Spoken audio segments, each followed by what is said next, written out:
તો આ તરફ કરજણ ડેમમાં પાણીની ભરપૂર આવક થઈ છે। ઉપરવાસમાં પડી રહેલા ભારે વરસાદને કારણે નર્મદાના કરજણ ડેમમાં પાણી છોડવામાં આવ્યું છે। વડોદરાના કરજણમાં ધોધમાર વરસાદ અને ઉપરવાસમાં પડેલા વરસાદને કારણે નર્મદાના કરજણ ડેમમાં પાણી છોડવામાં આવ્યું છે।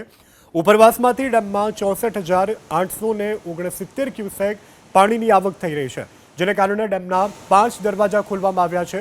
54,962 ક્યુસેક પાણી નદીમાં છોડવામાં આવી રહ્યું છે। હાલ ડેમ 75% ભરાઈ ચૂક્યો છે।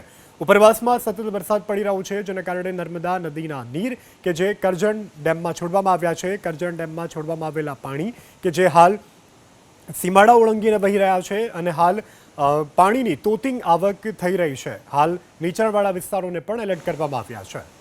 વડોદરા જિલ્લામાં આજે મેઘરાજાએ ધડબડાટી બોલાવી છે, ત્યારે વડોદરા જિલ્લામાં સાર્વત્રિક વરસાદને કારણે અત્યારે જ્યાં જુઓ ત્યાં સ્થળ ત્યાં જળની સ્થિતિનું નિર્માણ થયું છે। ત્યારે વડોદરાના શિનોર, કરજણ સહિત શહેરના વિવિધ વિસ્તારો કે જ્યાં વરસાદી પાણી ભરાયા છે।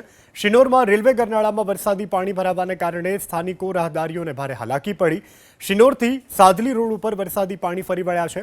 આ સાથે શિનોરથી માલસર, સાદલી તરફ જતા મેઇન રોડ ઉપર વરસાદી પાણી વહેતા થતાં વાહન વ્યવહાર સૌથી વધારે પ્રભાવિત થયો છે।